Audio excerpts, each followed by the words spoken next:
एक साल से ज़्यादा हो गया, अभी ना तो इसका कोई संगठनात्मक ढांचा बना। चुनाव में मुश्किल से 1.5-2 महीने बचे, न अभी तक कोई जॉइंट रैली हुई है, न राज्यों की कमेटियां बनी हैं, न इसका कोई दफ्तर तय हुआ है कि जिसमें काम का बंटवारा होगा।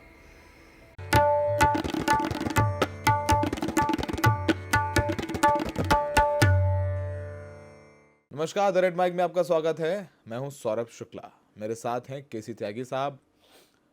परिचय के मोहताज नहीं हैं, समाजवादी हैं और जेडीयू के प्रमुख प्रवक्ता भी हैं, पढ़ते लिखते रहते हैं। और इस वक्त सबसे रेलेवेंट परिचय त्यागी साहब का है कि वो इंडिया गठबंधन जो बना है, जिसकी गांठें थोड़ी अभी कमज़ोर, ढीली, पतली दुबली लग रही हैं, उसके सदस्य हैं। उन बैठकों में भी जा रहे हैं। हम कुछ विषयों पर त्यागी साहब से बात करेंगे। त्यागी साहब, धीरे धीरे वक्त 1 दिन, 2 दिन, 3 दिन, 4 दिन निकलता जा रहा है, बात बन नहीं रही है, माहौल इंडिया गठबंधन का बन नहीं रहा है। हमारी जो अधीरता है भारतीय जनता पार्टी के कुशासन के विरुद्ध सब दलों को इकट्ठा करने की, उसको भी मिसअंडरस्टूड किया जा रहा है।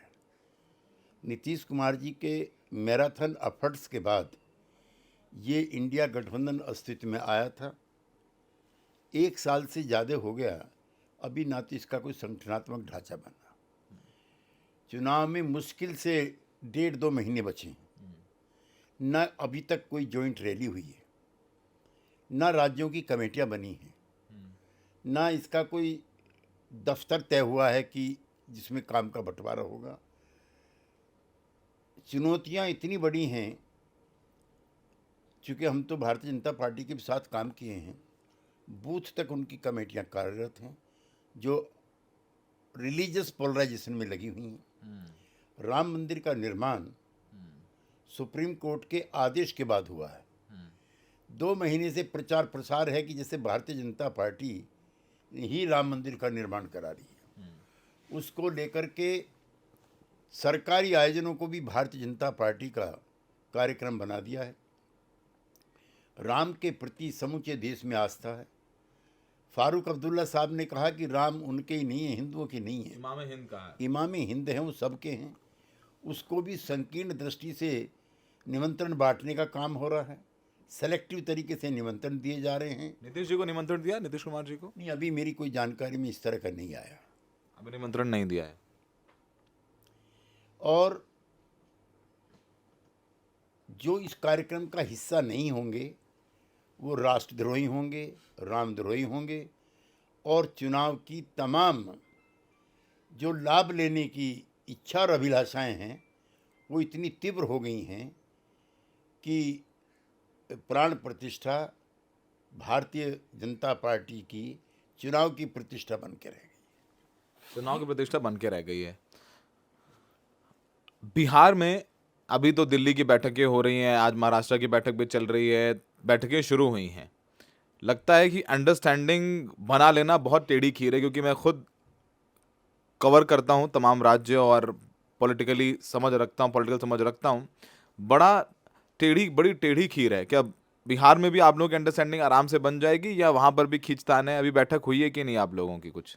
देखिए, टिकटों का बंटवारा गठबंधन छोड़ दीजिए, एक पार्टी के अंदर भी करना दिक्कत भरा काम होता है। एक एक विधानसभा लोकसभा में 10-10, 20-20 लोग उम्मीदवार होते हैं। मैं खुद 5-6 लोकसभा के चुनाव लड़ चुका हूँ, तो उस स्थिति से मैं गुजरा हूँ। जहाँ तक बिहार का मामला है, सबसे कम दिक्कतें बिहार में हैं। एक तो जब हम एनडीए से अलग हुए थे, हम 17 सीटें वहाँ पर लड़े थे, जिसमें 16 हमारे पास सांसद हैं और आरजेडी प्लस, मतलब कांग्रेस और वामपंथी दलों के साथ हमने मोर्चा बनाया था। तो बिहार में सीटों का बंटवारा बिटवीन आरजेडी, कांग्रेस और लेफ्ट के बीच में होना है, जो कि मुश्किल काम नहीं है। मुश्किल काम नहीं है। उत्तर प्रदेश में टेढ़ी खीर लगती है। दिल्ली में अरविंद केजरीवाल के साथ कल मीटिंग हुई, उन्होंने कहा कि पंजाब में तो सीटें चाहिए, दिल्ली में तो चाहिए ही, उन्हें हरियाणा में भी 2 से 3 सीटें चाहिए, गुजरात में भी सीटें चाहिए, गोवा में भी 1 सीट चाहिए। वहाँ पर उन्होंने गुजरात में जाके अनाउंस भी कर दिया कि जो भरूच सीट है वहाँ से उनके जो विधायक हैं वसावा जो जेल में हैं वो चुनाव लड़ेंगे, तो ऐसे कैसे होगा? हमारी भी यही चिंता है जो हमने कांग्रेस पार्टी के नेताओं के साथ शेयर की हैं। मुंबई बैठक के बाद ये लगभग तय था कि एक संयोजक बना करके या अध्यक्ष बना करके किसी को स्पेसिकली ये जिम्मेदारी दी जाएगी जो सीटों की तालमेल जॉइंट आम सभाओं के आयोजन के लिए कार्य करेंगे। लेकिन 3 महीने तक कोई मीटिंग नहीं हुई। मुझे प्रसन्नता है कि देर से ही सही पिछले 1 हफ्ते में आधा दर्जन के करीब मीटिंग हुई हैं और आशा है कि कुछ ना कुछ हल 1-2 हफ्ते में निकलेगा। नीतीश कुमार जी को कन्वीनर बनाने की सुगबुगाहट है। पहले तो क्या जब पिछले इंडिया गठबंधन की मीटिंग में जब खरगे साहब का नाम ऐलान कर दिया, प्रस्ताव दे दिया उन्हें कि वो बनना चाहिए अरविंद केजरीवाल और ममता बनर्जी जी की तरफ से, क्या वो उस पर चर्चा हुई थी? अचानक से नाम उन्होंने दे दिया आकर के? नहीं, आप तो कवर करते रहते हैं। मुंबई बैठक जो हुई थी इंडिया गठबंधन की, उसमें सर्वसम्मति से तय हुआ था, जिसकी जानकारी आपके माध्यम से भी दी गई थी कि सामूहिक नेतृत्व में चुनाव लड़ा जाएगा और कोई भी चेहरा नहीं होगा। जब इस बार दिल्ली मीटिंग के लिए ममता जी दिल्ली आई तो वो केजरीवाल जी से मिली और उन्होंने सार्वजनिक तौर पर घोषणा की कि कोई प्रधानमंत्री का चेहरा नहीं होगा।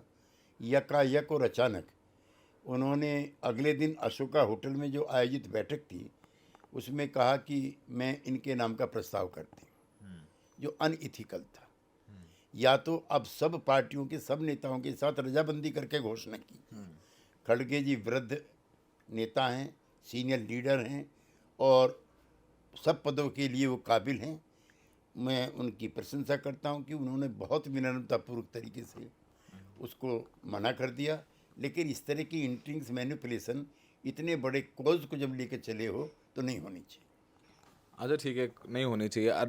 नीतीश कुमार जी का क्या रोल रहने वाला है कि अगली जो बैठक इंडिया गठबंधन की होगी, अभी शायद तारीख मुझे नहीं लगता कि तय की है आप लोगों ने, जब होगी तो क्या नीतीश कुमार जी को कन्वीनर अनाउंस किया जाएगा? क्योंकि एक कन्वीनर तो चाहिए। जिस हिसाब से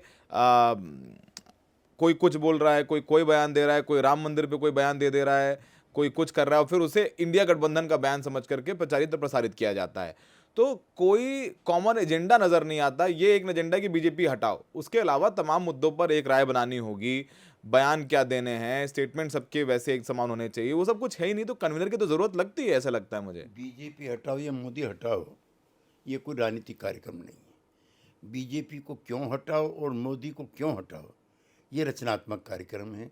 उसकी क्या इकोनॉमिक्स होनी चाहिए, उसकी क्या पॉलिटिक्स होनी चाहिए, उसका क्या सोशल एजेंडा होना चाहिए, ये सारी चीज़ें जब तक जनता के बीच में प्रचारित और प्रसारित करने का काम हम नहीं करेंगे तो जनता के एक हिस्से को नकारात्मक सोच लगेगी। इसलिए बहुत लेट हम लोग हो गए हैं और यूँ भी कन्वीनर का रोल अब कोई बचा नहीं है। जब चुनाव की घोषणा होने वाली हो तो कन्वीनर का क्या रोल बचता है? अब तो सीटों की तालमेल करके जॉइंट बैठक करके हमको चुनाव मैदान में जाना चाहिए। राहुल गांधी की भारत न्याय यात्रा, भारत जोड़ो यात्रा पार्ट 2 कहा जा रहा है, वो शुरू हो रही है और ऐसे वक्त पे जब चुनाव सर पर है, इसको केसी त्यागी जेडीयू के चश्मे से कैसे देखते हैं वो भी बताइएगा। और केसी त्यागी जो पॉलिटिकल एनालिस्ट भी हैं, साथ में इतना अनुभव है, इस यात्रा को केसी त्यागी व्यक्तिगत तौर पर कैसे आंकते हैं? देखिए, यात्राओं के जो इतिहास हैं वो समृद्धि से भरे हुए हैं और सफलताओं से भरे हुए हैं। शंकराचार्य की यात्रा अपने आप में सफल रही। माओ सेतुंग की चीन में यात्रा हुई थी, वो सफल रही। स्वतंत्र भारत में महात्मा गांधी ने आज़ादी की लड़ाई के दौरान यात्रा की, दांडी मार्च, वो सफल रहा। विनोबा का भूदान यज्ञ सफल रहा। चंद्रशेखर जी की कन्याकुमारी से यहाँ तक की यात्रा ने काफ़ी प्रसिद्धि बटोरी। YSR की, शरद पवार की, सुनील दत्त की अमृतसर यात्रा, इन यात्राओं के सकारात्मक नतीजे इतने निकलते कि आपको कॉमन मैन की तकलीफ़ें जानने का, उनसे अपने आप को आइडेंटिफाई करने का मौका मिलता है। राहुल जी की पिछली यात्रा भी बहुत कामयाब रही, उसको सराहा गया और उनमें भी काफ़ी बदलाव उनके व्यवहार स्वभाव में देखे गए और उससे कांग्रेस पार्टी को फ़ायदा हुआ। लेकिन अब ये जो यात्रा है इसका समय ठीक नहीं। एक तो चुनाव में ही 1-1.5 महीना बचा है, तो चुनाव की तैयारी करने का वक्त था एक। दूसरा, जब इतना बड़ा गठबंधन आपके कंधों पे है तो कांग्रेस की यात्रा क्यों करते हो? आप इंडिया गठबंधन की यात्रा करो और इसमें जितने भी घटक दल हैं उनके सबके नेताओं की साझेदारी करो। नीतीश कुमार, अखिलेश यादव, ममता बनर्जी, शरद पवार, अरविंद केजरीवाल के साथ चलता हुआ पदयात्रा में राहुल गांधी बड़ा लगता है। वो कह रहे हैं सबको बुलाएंगे इंडिया गठबंधन के नेता, जब राज्य में आप- जाएंगे तो ममता बनर्जी को बुलाएंगे, बिहार में नीतीश जी को, वहां पर सोरेन साहब को बुलाएंगे जब उनके राज्य पहुंचेंगे। नहीं, यात्रा को जब आप संचालन करने के लिए चले थे उसमें डिसीजन मेकिंग का हिस्सा क्यों नहीं बनाते उनको? अगर डिसीजन मेकिंग का हिस्सा आपने बनाया होता तो result would have been more better. आखिरी सवाल आपसे, तो इस समय राम मंदिर को लेकर के माहौल बन गया है, और मैं सवाल शायद नहीं पूछता लेकिन इतना रेलेवेंट है क्योंकि वो सच्चाई है, और नैरेटिव जो है वो बीजेपी का रहेगा राम मंदिर। चावल अक्षत घर घर जाके बांटे जा रहे हैं, दिए जा रहे हैं, राम मंदिर के लोगों को जोड़ा जा रहा है, व्यक्तिगत टच दिया जा रहा है। 22 तारीख को छुट्टियां घोषित कर दी गई हैं उत्तर प्रदेश में, योगी जी के आदेश के बाद शराब की दुकानें बंद कर दी गई हैं। जिस तरीके का ये आयोजन है, इस आयोजन से ही समझ लीजिए कि वो प्रचार शुरू हो जाएगा बीजेपी का, जब वो गर्भगृह में प्रधानमंत्री मोदी प्राण प्रतिष्ठा करेंगे। तो बीजेपी कहते हैं राम राजनीति की बात नहीं है, लेकिन जो राम मंदिर बीजेपी के मैनिफेस्टो में पहला रहता था। अब इस राम मंदिर के जो बीजेपी ने एज लिया है, मैं बोल रहा हूं as, with all responsibility I am saying, how are you people going to counter it? आप लोग इससे कैसे पार पा पाएंगे? कोई प्लान इंडिया गठबंधन का लगता है आप लोगों के पास है? मैं आपकी विश्लेषण से सहमत हूँ। भारतीय जनता पार्टी इसको एक चुनावी एजेंडे के रूप में लेके चली है और इसको प्रचारित प्रसारित करने में काफ़ी उन्होंने महत्ता भी और पहल भी हासिल की है। यात्रा के साथ साथ इस समय 1-2 दर्जन सभाएं उत्तर प्रदेश में भी होनी चाहिए थी कि राम मंदिर का निर्माण भारतीय जनता पार्टी नहीं, सुप्रीम कोर्ट के आदेश से हो रहा है। एक दूसरा, इंडिया घटक दल के किसी भी नेता को जाना है कि नहीं जाना है, इस पर कोई नकारात्मक टिप्पणी नहीं करनी चाहिए। राम सबके आराध्य हैं, पूज्य हैं, हमारे घरों में भी हैं, हमारे मनों में भी हैं, और उसको लेकर के भारतीय जनता पार्टी ने जिस तरह से सरकार का पार्टी का एजेंडा बनाया है, उसको आप घर बैठे या निंदनात्मक टिप्पणी करके ख़त्म नहीं कर सकते। इस पर कैंपेन चलाने की आवश्यकता है, वो भी सकारात्मक। राम जन जन में हैं। डॉक्टर लोहिया ने इसका विश्लेषण किया है कि सबको राम मेले आयोजित करने चाहिए, राम हमारी मर्यादाओं के प्रतीक हैं।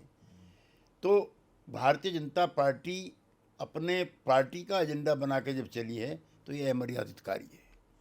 इसको और जनता के बीच में इंटेंसिव तरीके से ले जाने की आवश्यकता है। ठीक है सर, थैंक यू।